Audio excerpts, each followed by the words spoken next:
राज्यसभा में भावुक हुए प्रधानमंत्री कश्मीर में 2005 में आतंकी हमले का जिक्र करते हुए आंखों से आंसू निकले। बोले सबसे पहले गुलाम नबी आजाद ने किया था फोन। प्रधानमंत्री मोदी ने कहा फोन पर आजाद के आंसू नहीं रुक रहे थे। रात को एयरपोर्ट से आया गुलाम नबी का फोन, अपने परिवार के लोगों की तरह चिंता की। प्रधानमंत्री मोदी भाषण के दौरान बार बार भावुक हुए। कई बार रोकनी पड़ी स्पीच। गुलाम नबी आजाद को सैल्यूट किया। राज्यसभा से गुलाम नबी की विदाई पर दे रहे थे स्पीच। प्रधानमंत्री मोदी ने कहा गुलाम नबी आजाद के लिए मेरे दरवाजे हमेशा खुले। सुझाव और अनुभव का लाभ मिलने की उम्मीद जताई। प्रधानमंत्री मोदी के आंसुओं पर बोलते वक्त भावुक हुए गुलाम नबी आजाद देश से आतंकवाद खत्म होने की दुआ मांगी। गुलाम नबी ने कहा कश्मीर में जारी आतंकवाद में पुलिस, सुरक्षा बलों और अर्धसैनिक बलों के हजारों जवान मारे गए। जवानों की पत्नियों, माताओं और बच्चों का क्या कसूर था। गुलाम नबी आजाद ने 2006 में गुजराती पर्यटकों के मारे जाने का जिक्र किया। कहा मेरे एयरपोर्ट पर पहुंचने पर मारे गए लोगों के बच्चे मेरे पांव से लिपट गए, इसलिए मेरे आंसू निकले। राज्यसभा में विदाई भाषण में बोले गुलाम नबी आजाद, कहा मैं उन खुशकिस्मत लोगों में से हूं जो कभी पाकिस्तान नहीं गया। हिंदुस्तानी मुसलमान होने पर गर्व है। केंद्रीय मंत्री रामदास आठवले ने कविता के जरिए गुलाम नबी की तारीफ की। कहा राज्यसभा को आपकी जरूरत है, कांग्रेस नहीं लाती तो हम दोबारा लाने के लिए तैयार। राज्यसभा से गुलाम नबी आजाद, नजीर अहमद, मीर मोहम्मद समेत 4 सांसदों की विदाई। प्रधानमंत्री मोदी ने आजाद की तारीफ की। बोले गुलाम नबी सिर्फ पार्टी की नहीं बल्कि देश की चिंता करते हैं। चमोली हादसे में अब तक 31 लोगों की मौत। रैनी पावर प्रोजेक्ट साइट के पास से 5 और शव बरामद हुए। अभी भी 197 लोग लापता। उत्तराखंड के चमोली में ग्लेशियर फटने के बाद रेस्क्यू ऑपरेशन तीसरे दिन भी जारी। तपोवन टनल में लापता लोगों का अभी तक कोई सुराग नहीं। तपोवन टनल से काफी हद तक मलबा निकाला गया। उत्तराखंड के डीजीपी ने दोपहर तक मलबे को पूरी तरह से हटाने की उम्मीद जताई। सेना, आईटीबीपी, एनडीआरएफ और एसडीआरएफ की साझा टीमें टनल में पहुंची। टनल में वाटर लेवल की चेकिंग की। टनल में ड्रिल करके रस्सी के सहारे मजदूरों तक पहुंचने की कोशिश। उत्तराखंड के सीएम रावत ने कहा पूरी प्रक्रिया में समय लगेगा। राज्यसभा में चमोली आपदा पर बोले गृहमंत्री अमित शाह, ग्लेशियर टूटने से भारी नुकसान हुआ। 24 घंटे हालात पर प्रधानमंत्री मोदी की नजर। अमित शाह ने कहा पुल बहने से 13 गांव का संपर्क कटा। दूसरी टनल में फंसे हो सकते हैं 35 लोग। तेजी से चल रहा है राहत और बचाव का काम। गृहमंत्री ने कहा एयरफोर्स के 5 हेलीकॉप्टर्स रेस्क्यू में जुटे। आर्मी ने टनल के एंट्रेंस के मलबे को साफ कर दिया। आईटीबीपी ने वहां बनाया अपना कंट्रोल रूम। सदन में अमित शाह ने राज्य को हर मुमकिन मदद देने की बात कही। बोले सभी जगहों पर बहाल हो रही है बिजली। 5 टूटे पुलों की मरम्मत भी शुरू हो चुकी है। ऊर्जा मंत्री आर.के. सिंह ने चमोली से लौटकर हादसे और एनटीपीसी के नुकसान पर गृह मंत्रालय को रिपोर्ट दी। पीएमओ को भी रिपोर्ट देंगे। रविवार रात प्रधानमंत्री को फोन पर किया था ब्रीफ। ऊर्जा मंत्री आर.के. सिंह की रिपोर्ट में बड़ा खुलासा। अभी भी हादसे का खतरा बना हुआ है। जिस जगह से ग्लेशियर टूटा वहां अब भी बर्फ का एक बड़ा हिस्सा है। आर.के. सिंह ने कहा तपोवन प्रोजेक्ट के बैराज ने कई गांवों को तबाह होने से बचा लिया। जोशीमठ तक भी पहुंचता असर। आर.के. सिंह के मुताबिक तपोवन प्रोजेक्ट के 93 वर्कर्स और ऋषिगंगा प्रोजेक्ट के 44 लोग लापता। मारे गए लोगों के परिजनों को 20-20 लाख रुपए के मुआवजे की सिफारिश। तपोवन प्रोजेक्ट के टनल के अंदर की तस्वीरें आई। इसी टनल में फंसे हैं 35 मजदूर। सैलाब के बाद सुरंग में 180 मीटर तक भारी मलबा जमा है। तपोवन के छोटी टनल से 12 लोगों को बचाए जाने की तस्वीरें भी आई। आईटीबीपी के जवानों ने कीचड़ के बीच जान जोखिम में डालकर बचाया। मुख्यमंत्री त्रिवेंद्र सिंह रावत ने चमोली में आपदा प्रभावित इलाके का हवाई सर्वे किया। तबाही का जायजा लिया। जोशीमठ में आईटीबीपी के अस्पताल पहुंचे मुख्यमंत्री रावत मलबे से रेस्क्यू किए गए 12 लोगों से मिले। सीएम त्रिवेंद्र सिंह रावत के मुताबिक सभी मजदूर सैलाब से बचने के लिए 3-4 घंटे तक लोहे की छड़ों से लटके रहे। जोशीमठ पहुंचे पूर्व मुख्यमंत्री हरीश रावत। तपोवन टनल में चल रहे राहत और बचाव के अभियान का जायजा लिया। गाजियाबाद से एनडीआरएफ के और जवान वायुसेना के चिनूक हेलीकॉप्टर से पहुंचे चमोली। रेस्क्यू ऑपरेशन में शामिल होंगे। सेना की ग्रेनेडियर्स टीम भी तपोवन टनल के बाहर तैनात। जरूरी हुआ तो हाथ से रेस्क्यू ऑपरेशन को अंजाम देंगे। चमोली में एयरफोर्स के हेलीकॉप्टर पर लगे हाई क्वालिटी कैमरे से की जा रही है निगरानी। नदी और पहाड़ों की तस्वीरें ली जा रही हैं। यूपी सरकार ने रेस्क्यू ऑपरेशन में उत्तराखंड के साथ समन्वय के लिए 3 मंत्रियों की टीम बनाई। सुरेश राणा, धर्म सिंह सैनी और विजय कश्यप करेंगे तालमेल। उत्तराखंड के बीजेपी सांसदों का डेलीगेशन प्रधानमंत्री मोदी से मिला। प्रभावितों को और ज्यादा मदद की अपील की। अनिल बलूनी के नेतृत्व में हुई मुलाकात के दौरान प्रधानमंत्री ने भरोसा दिया उत्तराखंड में वैज्ञानिक इंफ्रास्ट्रक्चर और रिसर्च में तेजी लाई जाएगी। 26 जनवरी को लाल किले में हंगामे का मुख्य आरोपी दीप सिद्धू गिरफ्तार। 1 लाख रुपए का इनाम घोषित था। दीप सिद्धू की तलाश में दिल्ली पुलिस कई राज्यों में कर रही थी छापेमारी। डीसीपी संजीव यादव की टीम ने चंडीगढ़ और अंबाला के बीच जीरकपुर इलाके से गिरफ्तारी की। पुलिस सूत्रों के मुताबिक कैलिफोर्निया में एक महिला मित्र के संपर्क में था दीप सिद्धू।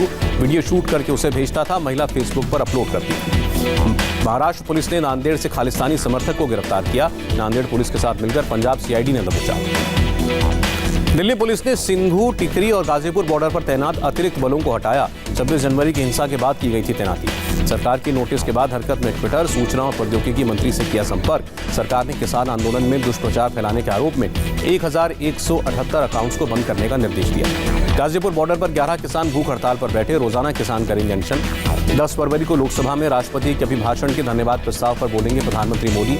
सोमवार को राज्यसभा में दिया था बयान। कल आधी रात तक चली लोकसभा की कार्रवाई। राष्ट्रपति के अभिभाषण पर चर्चा प्रस्ताव पर बहस के लिए 3 घंटे समय बढ़ाया गया। कई दिन के हंगामे के बाद लोकसभा में कल शुरू हुई बहस। ज्यादा वक्ताओं को मौका देने के लिए आज और कल नहीं होगा प्रश्नकाल। सरकार से बातचीत के लिए किसान संगठन तैयार। शिव कुमार कक्का ने कहा, सरकार बातचीत की तारीख तय करे। प्रधानमंत्री मोदी ने किसानों को बातचीत का ऑफर दिया था। संयुक्त किसान मोर्चा ने प्रधानमंत्री मोदी के किसान के बयान को बताया किसानों का अपमान। कहा, हमें आंदोलनजीवी होने पर गर्व है। आंदोलन से ही अंग्रेजों से मुक्ति मिली थी। शिवसेना सांसद संजय राउत ने प्रधानमंत्री मोदी पर पलटवार किया। कहा, हम सभी आंदोलनजीवी हैं। गाजीपुर बॉर्डर पर राकेश टिकैत के साथ तस्वीर शेयर की। प्रधानमंत्री ने कहा, श्रमजीवी और बुद्धिजीवियों के बाद अब आंदोलनजीवी की नई जमात पैदा हुई। इनकी पूरी टोली हर आंदोलन में नजर आएगी। राज्यसभा में राष्ट्रपति के अभिभाषण के धन्यवाद प्रस्ताव पर बोले प्रधानमंत्री मोदी, एमएसपी था, है और रहेगा।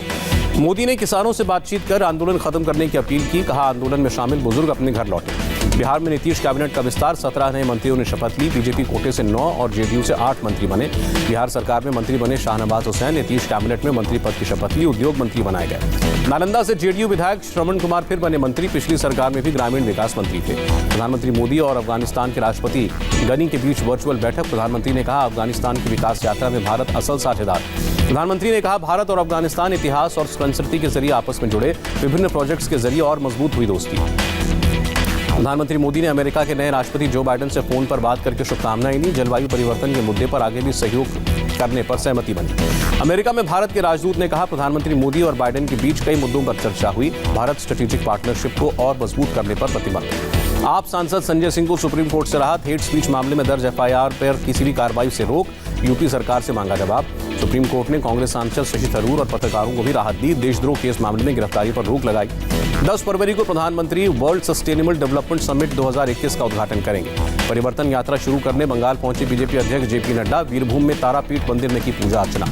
पश्चिम बंगाल के बीरभूम में बीजेपी अध्यक्ष जेपी नड्डा ने ममता सरकार पर हमला बोला। कहा, ममता राज में चरम पर भ्रष्टाचार। प्लानिंग कितनी भी करो, हमें रोक नहीं सकते। जेपी नड्डा ने कहा, बंगाल में भाई को भाई से लड़ाया जा रहा है। सोनार बंगला को ममता राज बहुत चोट पहुंची। जेपी नड्डा ने कहा, यह रथ यात्रा बंगाल की जनता को जगाएगी। परिवर्तन यात्रा बंगाल को विकास की तरफ लेकर जाएगी। ममता का बीजेपी पर नया हमला। कहा, किसानों के नाम की लिस्ट भेजने के बाद भी प्रधानमंत्री किसान सम्मान निधि का फंड नहीं जारी कर रही मोदी सरकार।